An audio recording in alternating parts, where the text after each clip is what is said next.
Okay, so we're continuing with a prophet for today, the story of Joshua. Where we were when we last discussed this was the spies who we identified as being, anybody remember who they were? The Caliph and... No, Caliph ben Yehoshua, the names? No. Yeah. Yehoshua ben Nun, Caliph ben Yehoshua. No, Yehoshua ben Nun was not one of the spies. The spies was... Yeshua sent spies. Caliph, yeah. Caleb and Pinchas, right?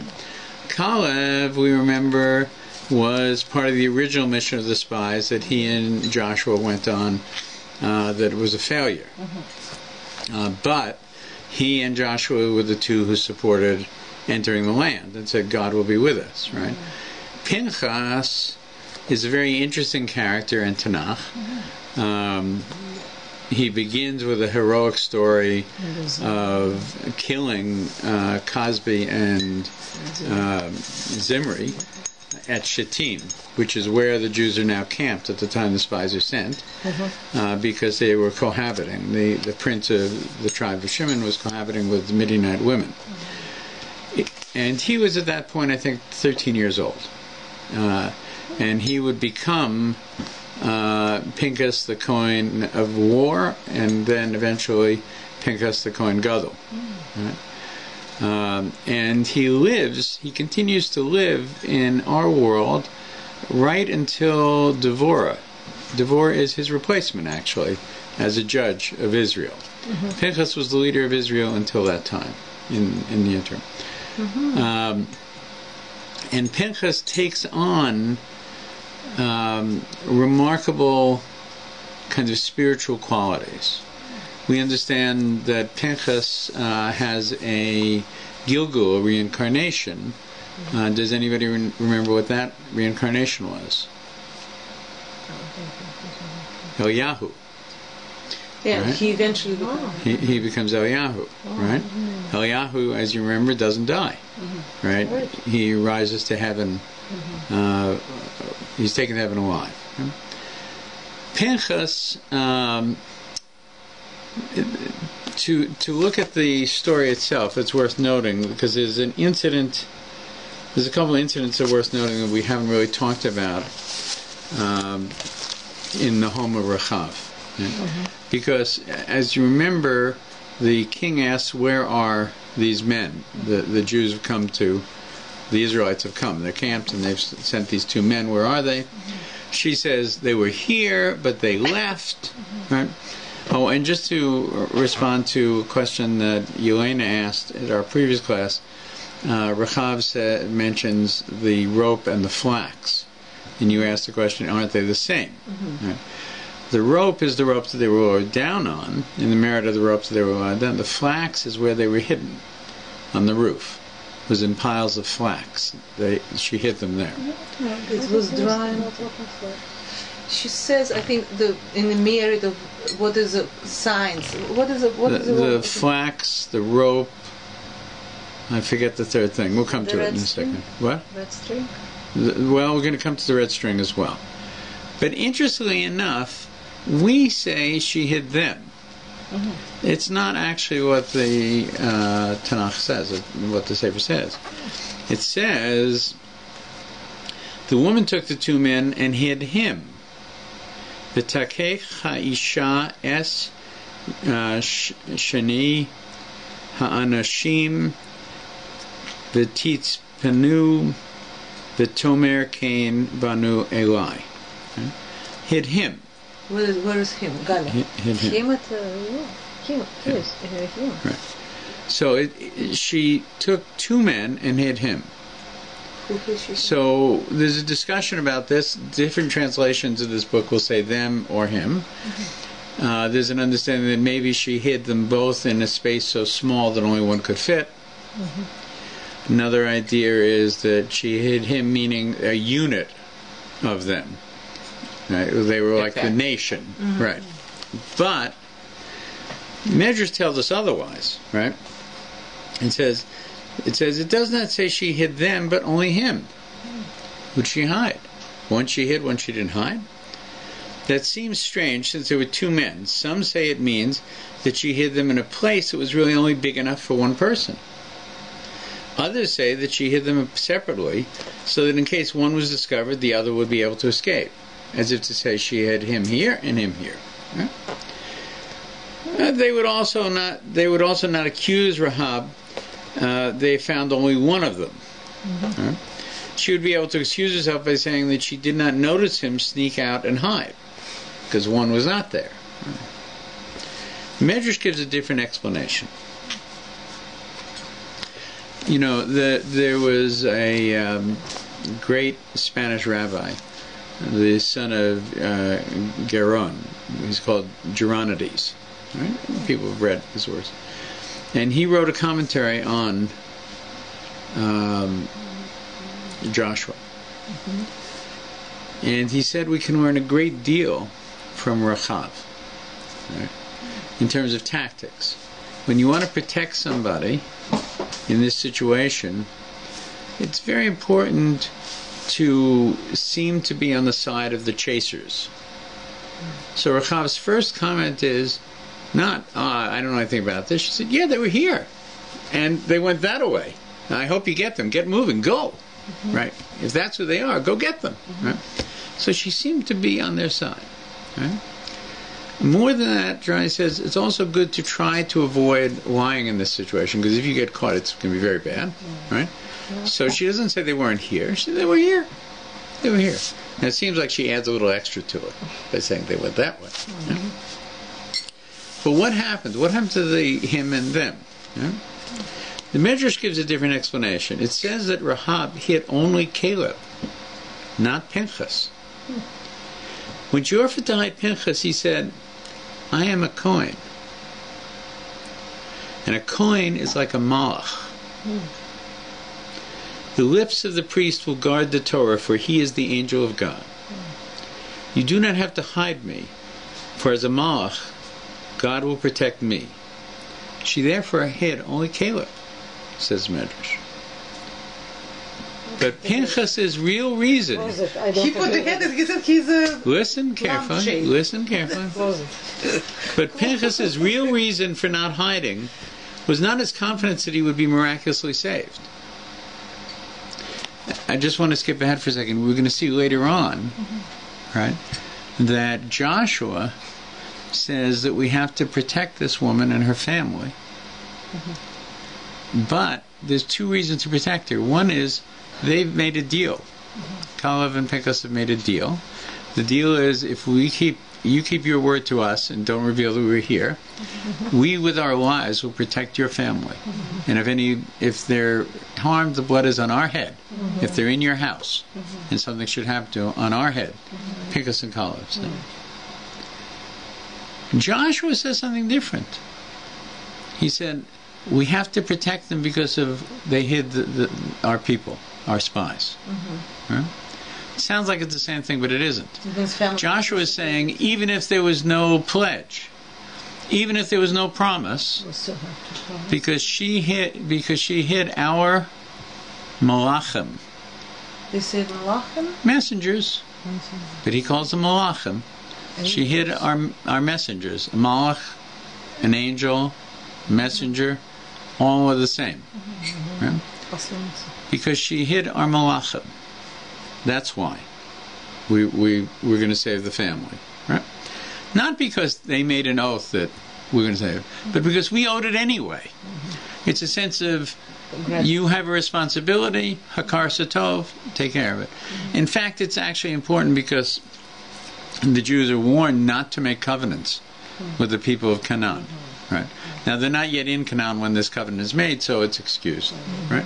But even if the covenant had not been made with her, the promise. You do this, I'll do this. Right? Why? My covenant is, my word is, that if you do not reveal that we're here, anybody in your home will be safe when we conquer the city. Why are they not allowed to do it? What? Well, because they weren't allowed to make deals with the Canaanites that could eventually draw them into the Canaanite way of life. Right?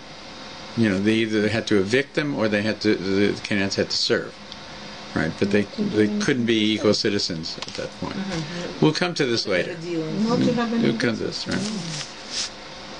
In any case, right? Let's read a little bit about Pinchas, because Pinchas is a very interesting character. Pinchas is described also in the Medrash as the angel that comes to Samson's mother. Is also an angel Pinchas what? that comes to Samson's mother and says, "You're going to have such a child, a Nazir." Right? This is also the return of Pinchas as well. So Pinchas is a very interesting character for us. He seems to appear in a couple places, right? But what does he say? He says, "God will protect me because I'm a Kohen." But Pinchas' real reason for not hiding, was not his confidence that he would be miraculously saved. Even the most holy person, even one who is compared to an angel, has no right to rely on miracles.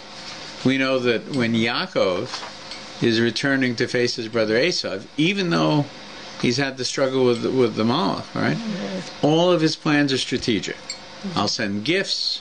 I'll separate the gifts over great spaces so that Esav will be saying thank you, thank you, thank you. Right? I'll pray to God. That I have a victory, and I will divide my camps. If Esav destroys half of my family will still survive. He knew you can't depend on a promise, even though God had said, "I will protect you." Right? But Yaakov worried, maybe, the bank account is full at this point. God has done so much for me, and I've done so little back. Maybe he won't protect me. Empty. So it says here, even the most holy person, even one who is compared to an angel, has no right to rely on miracles. God created the laws of nature by which he conducts the world. It is our obligation to do the best we can to fulfill his commandments according to those natural laws.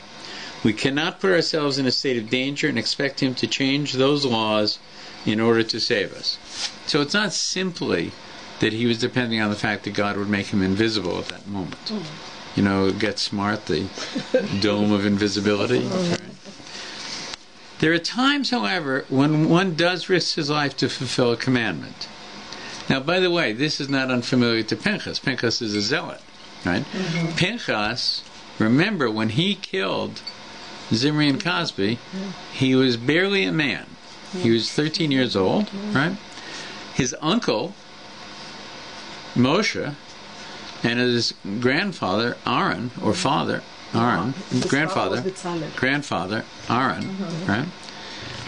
Didn't know what to do with this situation. And he took it upon himself to kill not just a Jew, but to kill a prince of the most powerful and numerous tribe Who was in his in hundreds? Israel.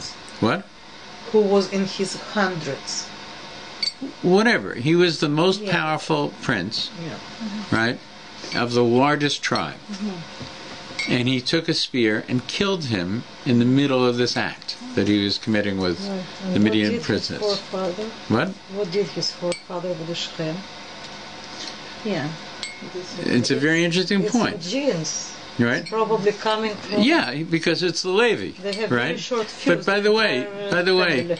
his forefather, and Cosby's forefather were doing the same thing, right? They were together. They were together, right? So it's not so clear, right? We talked about this previously.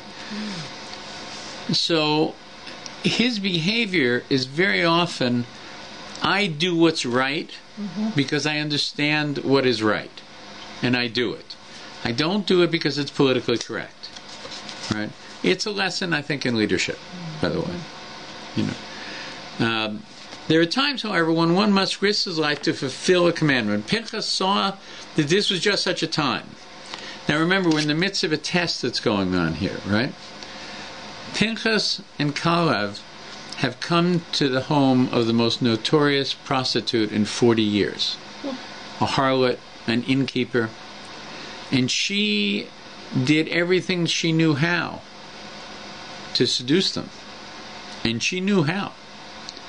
Men coming to her house at the sound of her name would climax because of who she was. She was so exciting, right?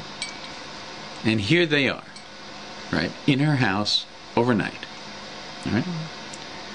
What do they have to do? They need to demonstrate to this woman that there is a different force in the world. That the power that the Canaanites have heard about in the fields, when they heard about the Israelites struck down Og, the giant, Sichon, the giant, destroyed Egypt, right? That this was a God who was a God of power, that his power involved morality. It's a key thing, right? And that the world that you come from, Rachav, is a world that profits through immorality. Right? And this was a moment at which these two forces come in conflict. Right? The result of this meeting between these two extremes, the greatest seducer of all time, right, and the most zealous moral characters, of the last, 50 years, right, now meet, right? And the question is this: who will go which way? Who will be seduced in this process? If it's Pinchas and Kalev, then the Jews in principle can't enter the land yet. They're not ready to face the temptations of the land. If it's Rachav that is seduced to God through their behavior, then the land is open to them. This is what Joshua wanted to find out at the end. Pinchas saw that this was just such a time where you had to be prepared to sacrifice yourself. He was doing a demonstration.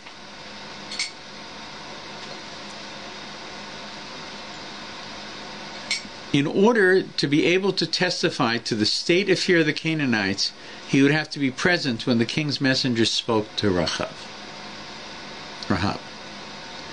He said, if God protects me, well and good. And if not, I'm prepared to give my life to serve him. Caleb agreed, even though it put his life in danger as well. If Pinchas was caught, they would not have stopped searching until they found Caleb too.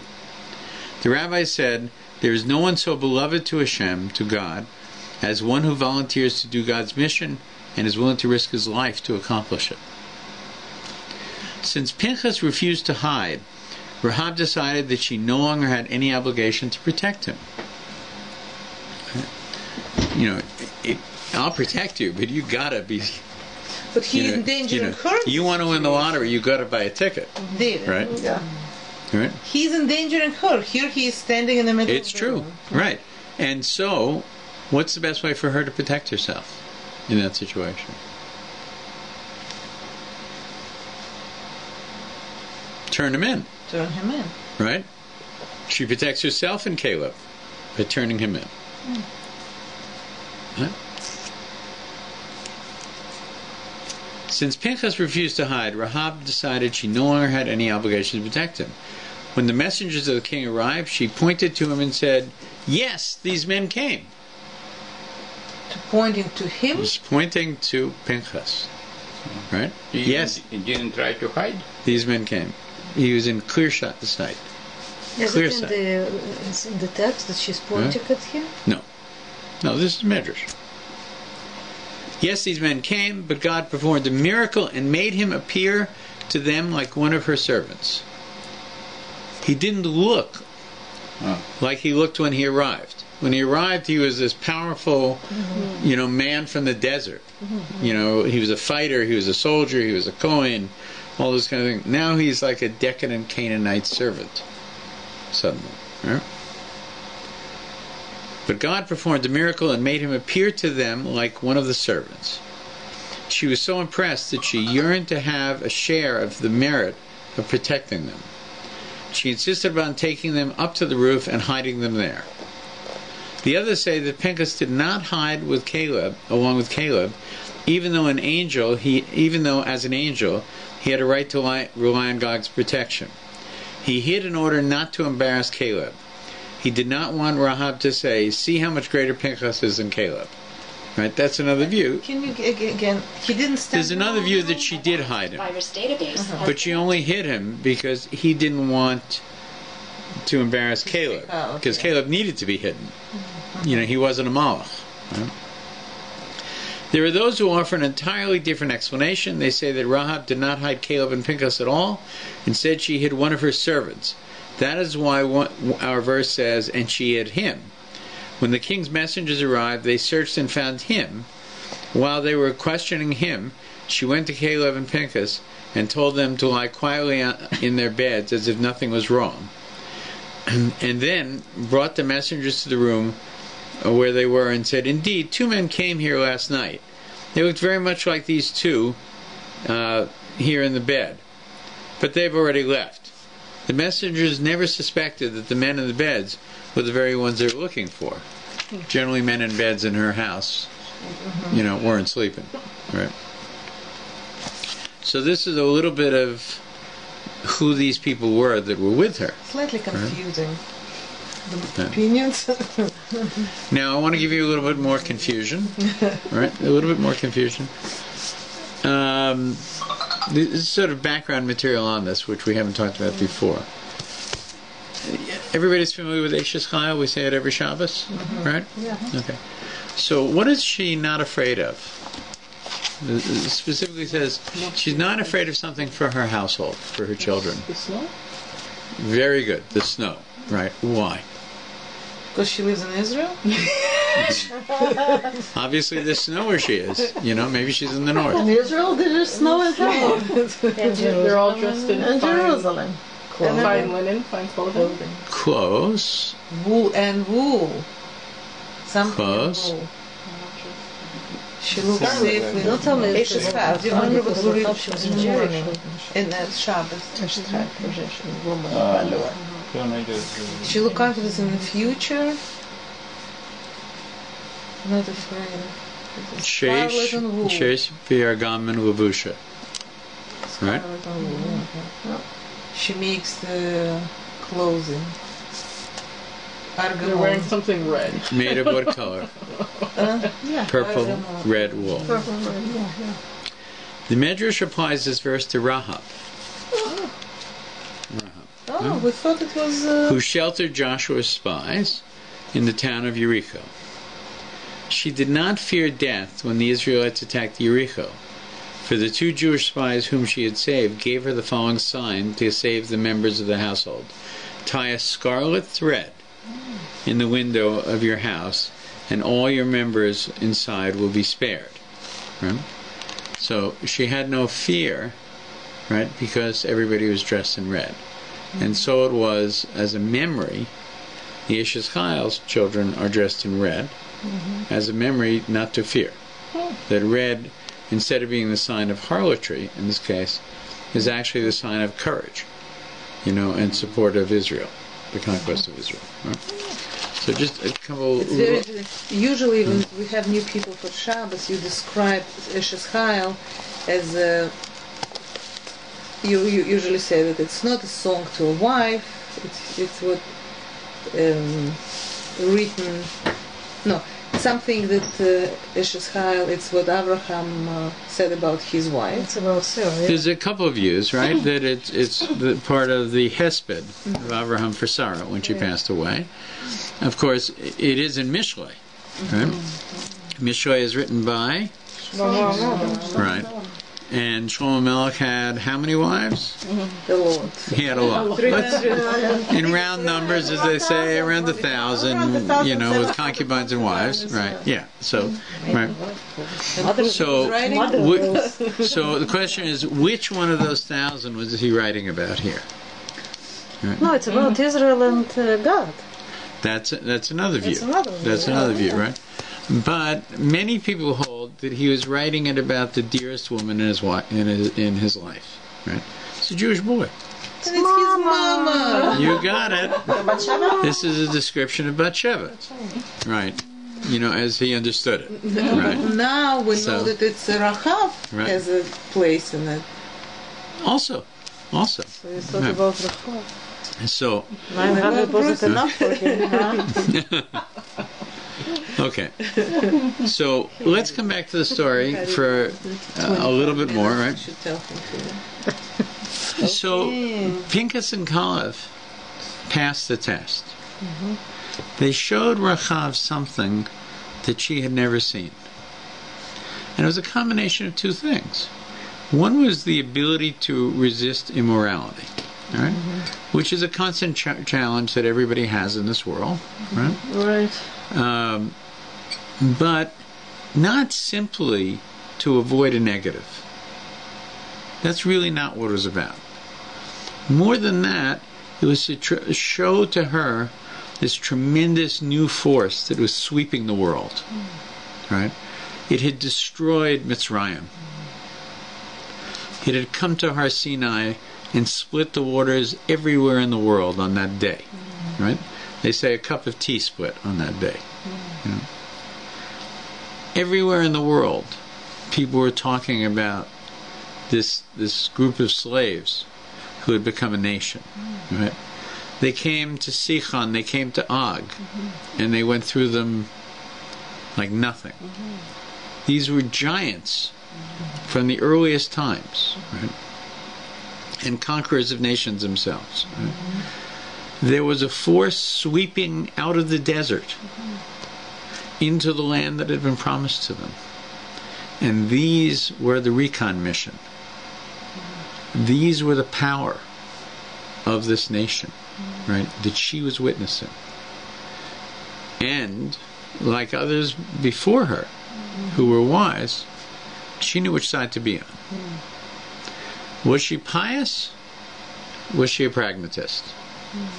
Was she a businesswoman? Was she a devotee?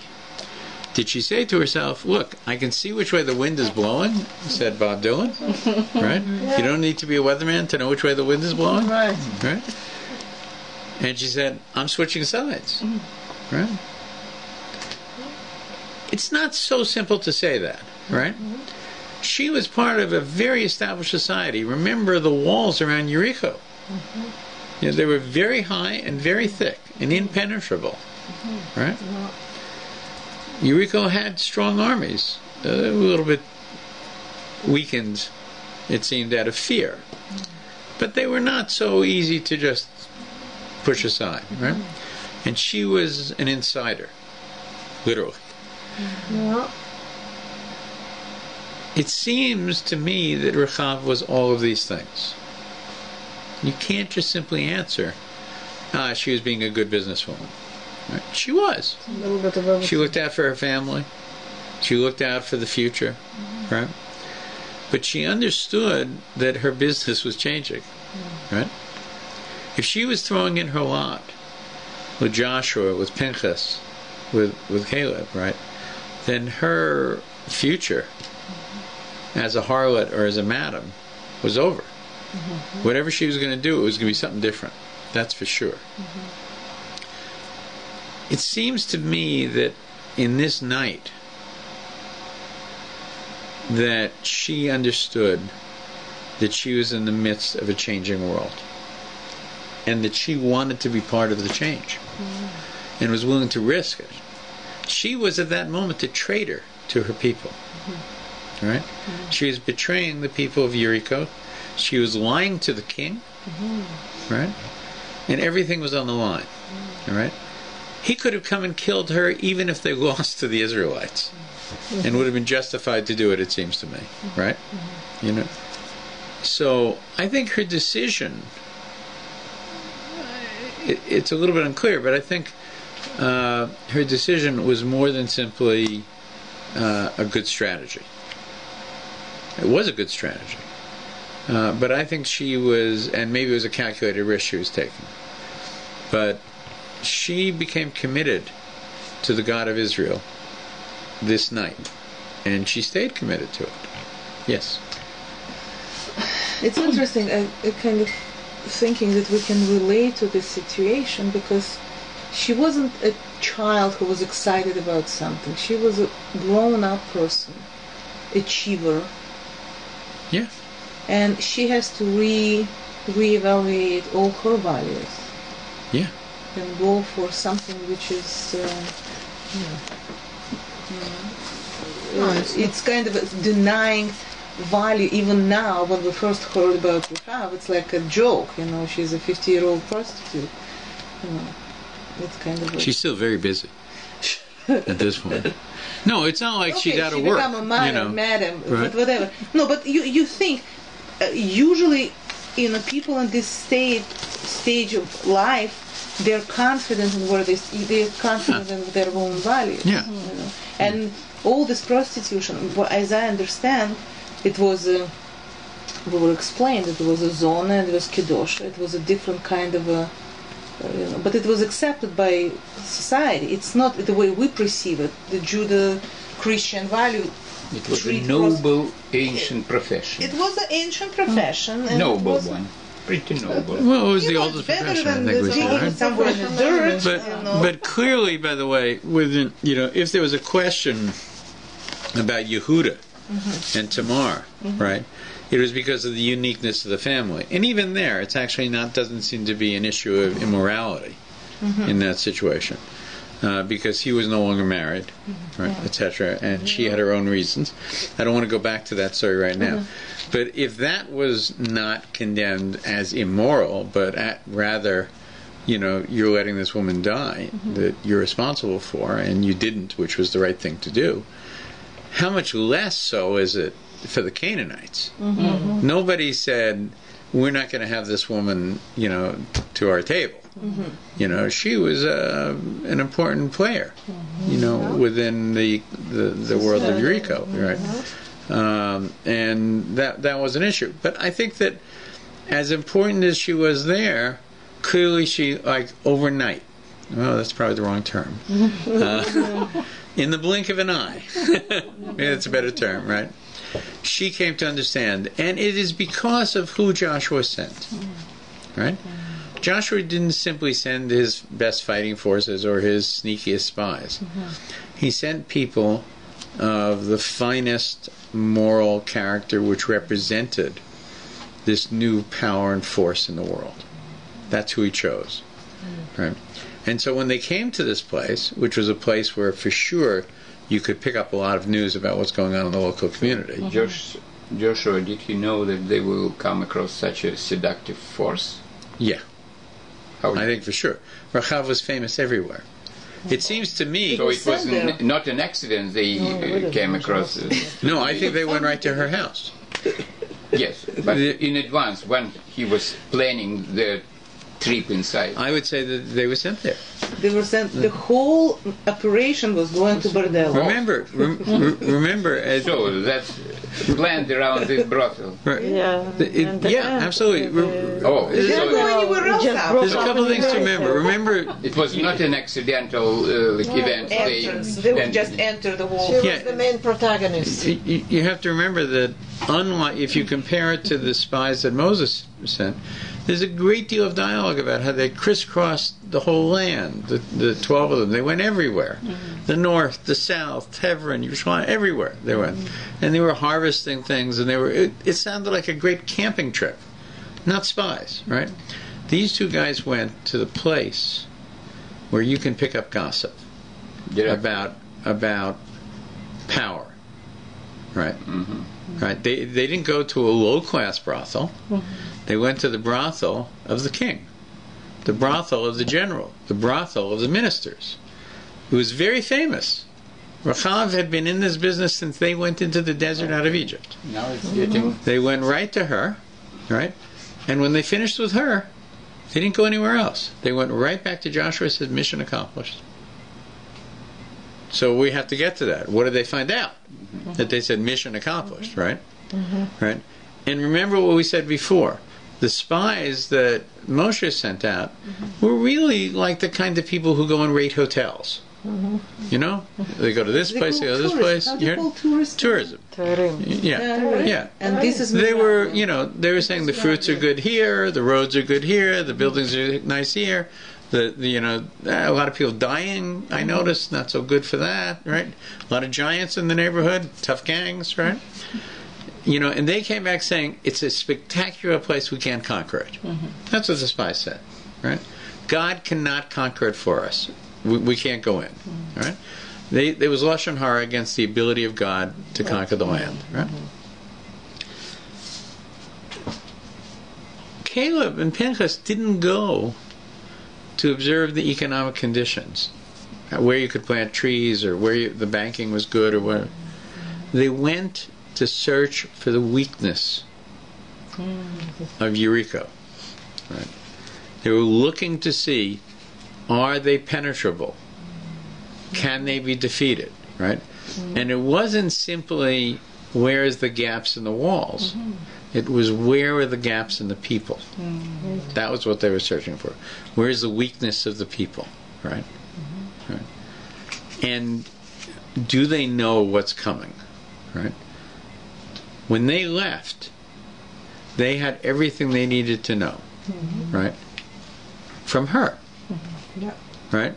It's as though she was when it used to be, when espionage and counter-espionage was flourishing in Vienna, right? The goal was to try and get the black books of prostitutes, right? Because you could blackmail people. And more than that, you could debrief them, right? They're there for pay, right? And you could find out a great deal about your enemy from the prostitutes, right? By the way, male or female prostitutes, right? And they were actively used by intelligence services from the beginning of history. Right? So these two men knew what they were doing. They were collecting information, but they were doing something else as well. Right? As much as they were collecting information, they were doing a demonstration that they understood if she got it, everybody else would somehow get it. Right? If Rechav understands that there's vitality in the world, that there's holiness in the world that will defeat unholiness, then all of her clients are going to be severely weakened by this knowledge. Right? And when they look out of the walls and they see an army of Pinchas, an army of Caleb, right? Where every man looks to them, like Caleb and Pinchas, right? They have what to worry about at that moment, even behind their walls. Right? And that's what this moment was about. It was about, as much as it was about gaining information, it was also about propaganda, in a sense. You know? But I don't mean propaganda in the sense of lies. I mean propaganda in the sense of saying, we're coming. Right? We're coming. We'll protect you. But everything else is finished. This place, this city of 1,000 years of history, is about to end. And there's a new world starting. Right? And nothing is going to stand in the way. Nobody, nothing will stand in the way of the forces of Israel and God Himself. Right? That was the message they brought. Right? And that was a message that could only be conveyed by people who were the opposite of the Canaanites. Right? Which is who these two men were. They represented the force that opposed everything that was Canaanite at that point. And their high priestess, Rahab, understood this at the end. The war of conquest of the land was not to be won through superior military tactics, but through superior ethical commitment of the Jewish people to the values of Torah. Do not perform the practice of the land of Mitzrayim in which you dwelled, and do not perform the practice of the Canaanim to which I bring you, they're told. Who would have greater insight into the moral level of the people of Canaan than Rechav the harlot? Rechav epitomized the immorality of Canaanite society. The purpose of the spy's mission was to attempt to subdue and nullify the shell of impurity that typified the Canaanite world. The impurity that the Jewish people had to uproot and eradicate. Pinchas and Caleb represented the Jewish people. They were tested whether they could resist the allures of Rechav and render the Jewish people worthy of the land of Israel. The spies were sent by Yehoshua from Shittim, right? The place where the Midianite women had been seducing. The very same place where the Jews years earlier were seduced by the women of Moab. The very event that had prompted Pinchas to kill Zimri, the prince of Israel, and Cosbi, the princess of Midian. In reference to Shittim, the Navi is not merely relating a geographical historical information, but about the mission, but rather the motivation behind the mission. It's not where they were sent from. How many miles from Yericho was Shittim? It wasn't that. It was to recreate the sanctification of God's name that Pinchas and Caleb had separately accomplished. Pinchas had personally overcome Israel's attraction to immorality in Shittim, and Caleb had been inoculated against any surrender to immorality through his first trip to Hebron, in which he took his life in his hands to argue with the Meraglim, with the spies. In his first trip to Hebron, inspiration at the graves of the Avos. Remember, he went, when he came to Hebron, there was two elements of protection.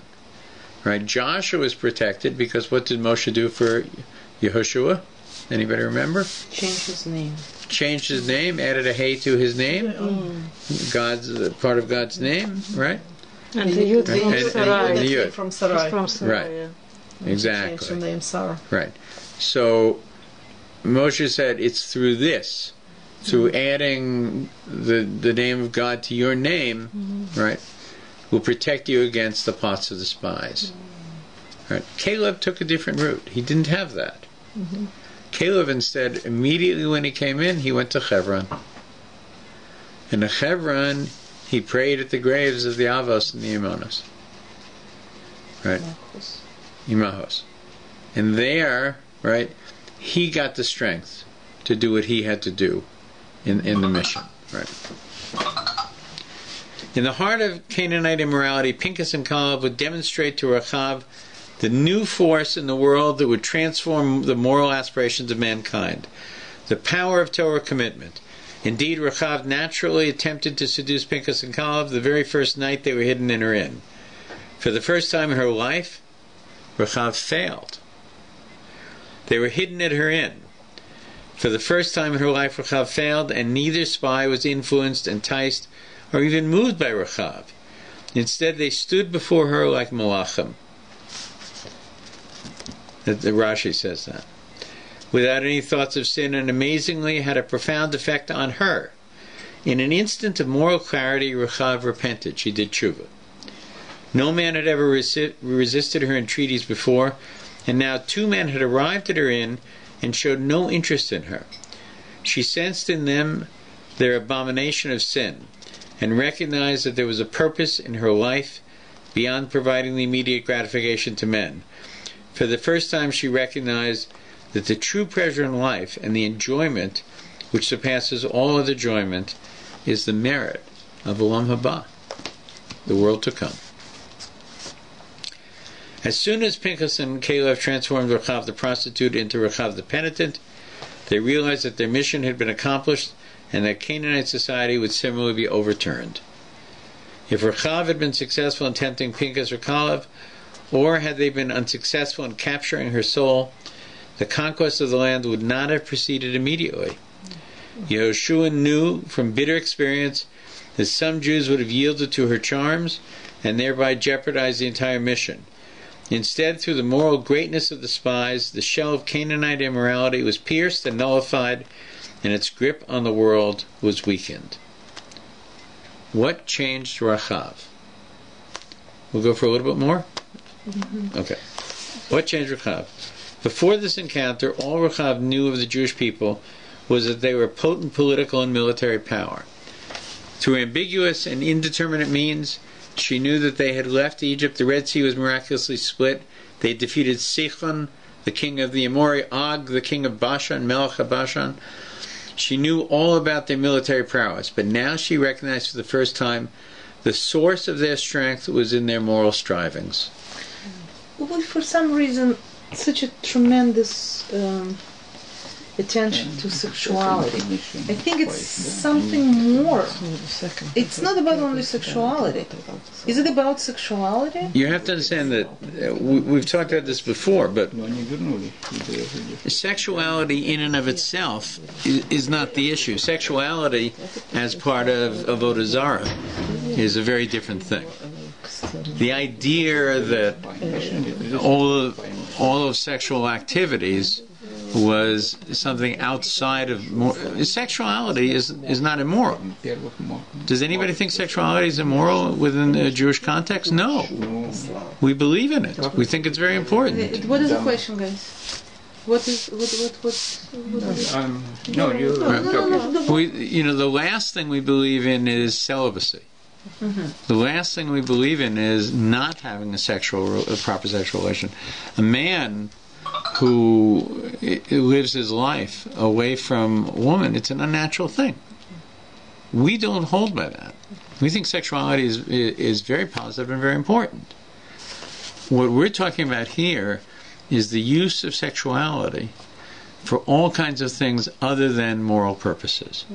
Not for strengthening a family. Not for building a society. Not for passing on principles to one another, but simply the pleasure principle. And that sexuality was also a part of idol worship. It was the most attractive thing in idol worship. The Talmud says, in other places, Avodah Zarah and other places, that the Jews understood that idols were foolish, but it was fun. The service was it was fun. Pleasurable, Going to that shul, that was a different experience, right? And as a consequence, by the way, we went to great troubles to make sure, right, that those two things weren't combined, that they had their place. I think right? I've learned somewhere from Rabbi Bridovitz, it's generally the idea of what runs human being. Your animalistic part or your godly part. Yeah. An animalistic part would include all other things. Sexuality just jumps in your face. Because it's and it is it's a very potent force. It's a very potent force. But I think that when you're dealing with this, remember the men of the Great Assembly, right, made a decision to end two great, powerful draws. One was for Avodah Zarah, and one was for Gilui Arayos, for forbidden sexual acts, right? They succeeded in both. Yeah, but right? didn't learn that. And then they realized it was a mistake. Because the world that God created requires this drive. It requires it. Right? And if it requires it, then there must be a holy form of it. And we know there is a holy form of it. Right? And it's prescribed exactly what is to be done. But here we're talking about treating this holy union of man and woman as a commercial enterprise, right? Source of income. As a military enterprise, as an enterprise of power. But the last thing it is a holy enterprise, right? Obviously later that changes for her. If she marries Joshua, because whatever her relationship with him is not the same relationships that she had for 40 years with a variety of men. She's turned that into something very powerful. That's tshuva. Did they right? have children? This Did is they have Joshua? Yes, absolutely. She is the grandmother of 8 prophets. She is a grandmother of 8 prophets? What? I don't have the list in front of me right now. Huldah was one of them, but I don't remember all of them. And Kohen Gadolim as well. Right. So I think that we can come back to this many times, and throughout, the Torah, it's a very powerful drive, and the question is, what is the purpose of the drive, right? Is it simply procreation? It's not such a bad thing, It's what animals do quite naturally. So what you want to do is really build an Ohel Sarah And from an Ol Hasara comes a Mishkan, right? But the place for this tremendously powerful force is within the family. How would you explain the present situation with sexuality become like an exercise? It's a physical exercise, good for you, you know. A benefit, I think, is the Or term. the term, the friends with benefits, it means... You know, obviously, I don't think that was, God's It intention. means where it brings us, as a humanity, where it brings us. It brings us where it has always brought us, to a place of making decisions and choices. Right? It may have been that there was a more moral world in Victorian times. I'm not sure that that's true. I mean, clearly we understand clearly what the place of this force is. And clearly we understand that what you're describing is not that place. But we also know that we have choices on everything. We have choices on what our eyes see. We have choices, Pesach time, it says that you shouldn't go past a non-Jewish bakery and smell the chumetz cooking, right? Because it's such a delicious smell. Right. It's not good for you to do it, right? We live in a world where these things are in front of us constantly. Maybe the challenges are greater because of it. In a class I was in not long ago with Rabbi, he was talking about how we feel about our children in university. Right? So in the 1930s, there was a big question about whether you should send your child to university. Why? Because there were a lot of very, very serious philosophical discussions that were in conflict with Torah values. And a person would learn them and get excited with them and come home and have a set of ideas that were not conducive to his relationship with God. Today, it's very clear that's not an issue. Nobody worries that their child will come back from university with ideas, philosophical concepts, that are in conflict with his faith. Because he's not going to come back with any ideas. Nobody's learning anything. I was waiting. Right? I was waiting. They're going to university, and they're learning how to operate a computer. They're learning how to program. It's a trade school. Nobody sits and learns Hegel and Kant. No. It's not a serious thing anymore, right?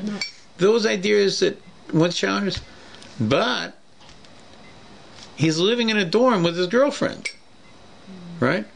Or with 3 girlfriends, and 2 boyfriends, right? So there's a different reason why we worry today about the university environment. I don't think most people feel that people's thoughts are threatened at university, Morality is. but it's really the morality. seeing a abuse of everything that we hold to be holy, in terms of how one relates to another. And it is, like I said, the shul they had there, the shul of Baal, right, was more fun, right? In the end, it cheapens everything. Cheapens everything. So I think we'll leave it here, right? We understand 2 things have happened to this point that are very important, right? They went to a place which was the center of immorality, with, in a sense, the high priestess of immorality. They showed her what the alternative was, and rather than them being seduced into fun and games, she was seduced into monotheism and into a moral state, right? We should learn that this is a potential experience that we can bring to the world, and should do so.